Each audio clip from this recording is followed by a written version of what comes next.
Apostleship Jesus 27. Why did God allow the death of Lazarus? JN 11. Why did Christ let Lazarus die?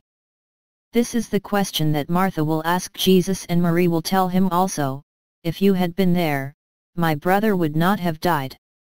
She acknowledged that he had the power of God. He could heal him.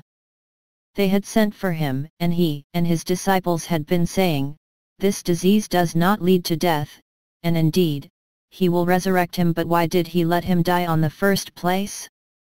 This question is fundamental. When we pray, we know that it reads in the Gospel, "Whatever you ask, believe that you have already been answered." By taking it literally, the evangelicals says that when in a prayer meeting, they lay hands on someone asking for a miracle healing, and they do not get it.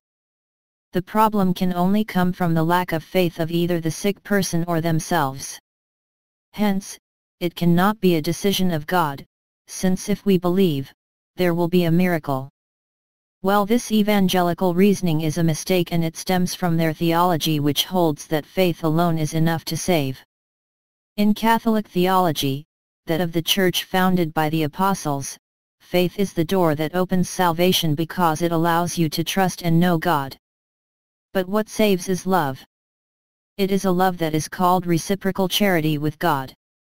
And a love that must progress, a love that must be purified, like all loves, for instance, conjugal love. At first, we love the pleasure of being with each other. Then comes the night of the senses. After 2 or 3 years of marriage, we will have to love each other for their inner selves. And then often, when the retreat arrives, comes a night of the Spirit, one is with a stranger. And if we remain faithful, we will accompany him, whatever happens, because he has made us a good life, to death, beyond his own pleasure. Well, love evolves, and Christian love evolves in the same way. It must evolve to a particular dimension called the kenosis. Because the goal is union with God, to see him face to face, after death. Thus the term kenosis, which means we must be totally humble, before such a great God, because he himself is so small. Otherwise we won't be able to see him face to face, and God cannot change his nature, he is like that. So, he has to educate us.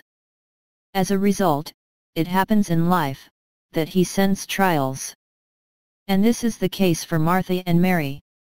They are full of enthusiasm, they know Christ, he comes to speak to them, he is their friend, but he lets their beloved brother die. It is a terrible test for their faith. And it is Jesus who lets it go. The questioning of the sisters is valid. Had Jesus been there, he would not have died. In fact, he was there, he wanted it, and to show that it is not a sadistic game, he cries with them and then resurrects it. There he physically resurrected him and died a little later, but the reality, for our fate at all, when we lose a loved one, is that, certainly, soon, at the time of our own death, which happens very quickly, earthly life is very short, we see him risen, he welcomes us, when he accompanies Christ, and his mother and the saints and angels, at the hour of death, for us to receive. Obviously in the meantime we have gone through all the sufferings, all the doubts of Martha and Mary, all the revolts of Martha, all the misunderstanding of Mary and Christ. Then at the hour of death he weeps with us, in us, saying, "You see, your brother was to be resurrected," and telling us why he had to allow that to shape our heart. If our heart is not shaped at the hour of death by these trials, it will have to be in the purgatory that follows. And I would say, it does not matter, in the end, every man has a humble heart, in heaven.